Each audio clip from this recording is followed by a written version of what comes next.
Imagine you have just finished a long and exhausting day at work, and the last thing you want to do is spend an hour standing over a hot stove preparing a complicated dinner from scratch.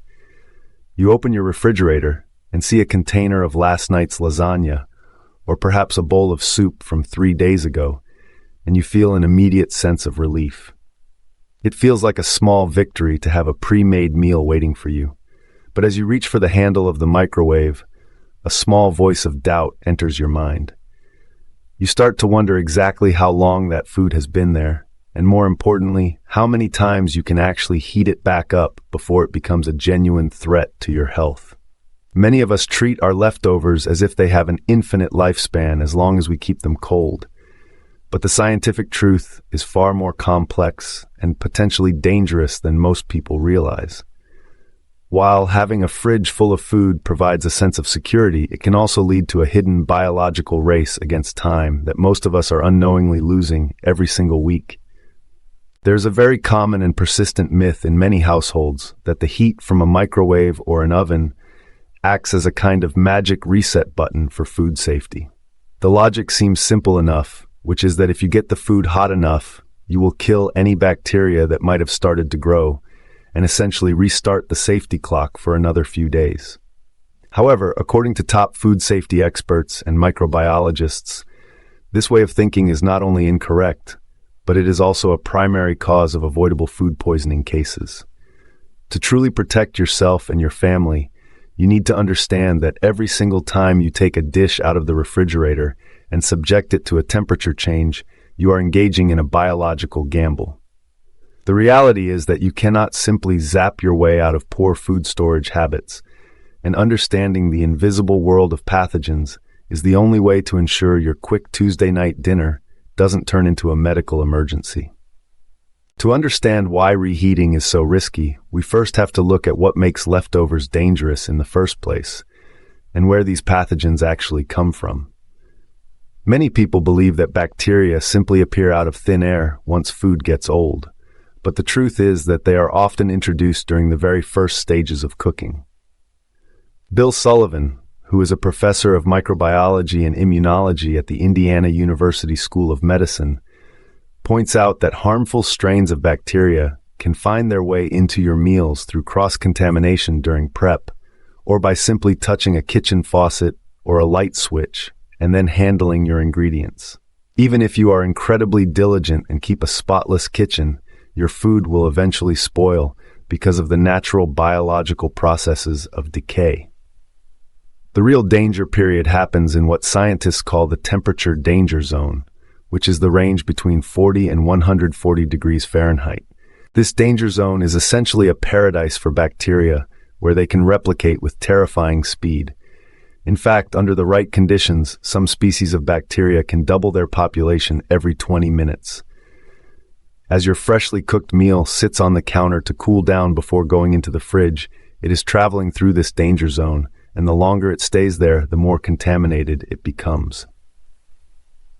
When you take those leftovers out the next day and reheat them, the food passes through that window of risk a second time, and if you put the remains back in the fridge, it travels through it a third time. This creates a cumulative effect where the bacterial load and the presence of heat-resistant toxins grow significantly with every single cycle. By the time you are reheating a dish for the third or fourth time, you aren't just eating yesterday's dinner, but you are consuming a complex colony of pathogens that have been allowed to thrive through multiple temperature shifts. One of the biggest misconceptions people have is that intense heat will solve everything, but certain types of bacteria are far more resilient than we give them credit for. Darren Detweiler, who is a food safety expert and professor at Northeastern University, explains that while high heat kills most active bacteria, it is not an absolute protection. This is because some of the most dangerous pathogens produce spores and toxins that are specifically designed to survive extreme environments. For example, a bacterium known as Bacillus cereus, which is frequently found in rice, and another called Clostridium perfringens, often found in meat-based dishes, can withstand the temperatures of a standard home microwave. Even if your food is steaming hot and bubbling, these heat-resistant spores remain intact, and can cause severe illness once they enter your digestive system. This means that while reheating makes the food more appetizing, it does not erase the biological history or the accumulated toxins that have built up over several days of storage. The physical process of reheating in a microwave also adds another layer of risk because of how these appliances work. Microwaves often heat food unevenly, which creates what experts call cold spots within the dish. While one part of your casserole might be boiling hot, another section just a few inches away could still be in that 40 to 140 degree danger zone. These cold spots provide a safe haven for bacteria to continue multiplying even while you think you are sterilizing your meal. This is why it is so critical to stir your food midway through the heating process and use a food thermometer to ensure every single bite has reached a safe internal temperature of at least 165 degrees. Without consistent and thorough heat, you are essentially leaving the door wide open for foodborne pathogens to survive and cause harm. Because of these cumulative risks, the consensus among food safety professionals is that you should only ever reheat your leftovers one single time. Once a dish has been cooked and cooled, the safest way to consume the remains is to take out only the specific portion you plan to eat and heat that individual serving. By leaving the rest of the batch in the cold environment of the refrigerator, you are protecting it from the dangerous cycle of temperature fluctuations. Every time you heat up a large pot of soup, just to take one bowl and then put the rest back, you are unnecessarily compromising the safety of the entire meal. This habit might seem convenient, but it rapidly shortens the window of time you have to safely consume the food.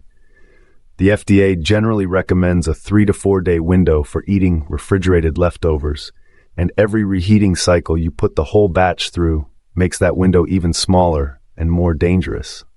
It is also important to address the common fear that putting hot food directly into the refrigerator will cause it to spoil or break the appliance. In reality, one of the best things you can do for food safety is to cool your leftovers as fast as possible. While placing a massive pot of boiling liquid in the fridge might slightly raise the temperature of the items sitting right next to it, the overall benefit of getting that food out of the danger zone far outweighs the minor mechanical strain on your refrigerator. To speed up the process, you can divide large portions into smaller and shallower containers, which allows the heat to dissipate much faster. The goal is to get the internal temperature of the food below 40 degrees within 2 hours of cooking, which effectively hits the pause button on bacterial growth and ensures your leftovers stay high quality and safe for as long as possible. If you ever find yourself looking at a container and wondering if it is still okay to eat, the best advice is to trust your intuition and err on the side of caution. While some bacteria cause visible mold or a foul smell, many of the pathogens that cause the most severe food poisoning are completely invisible and odorless. If a dish has been in the fridge for more than 4 days, or if it has been sitting out on the counter for more than 2 hours, the safest move is always to throw it away. No amount of grocery money saved is worth a trip to the hospital or days of painful illness. You should also be especially careful with high-risk foods like seafood or rice, or dishes containing cream and eggs, as these provide a much easier environment for rapid bacterial growth compared to simple roasted vegetables or dry grains.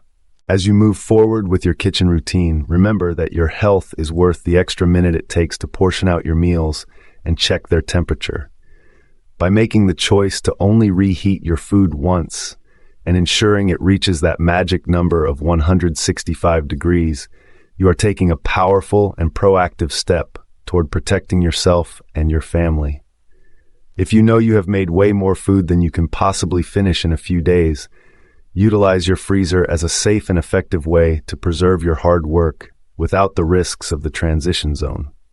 Freezing is the only way to truly stop the biological clock, and it allows you to enjoy your favorite meals weeks or even months later with total peace of mind. Thank you for taking the time to learn about these critical food safety limits. And if you found this information helpful, make sure to share it with someone who loves their leftovers just as much.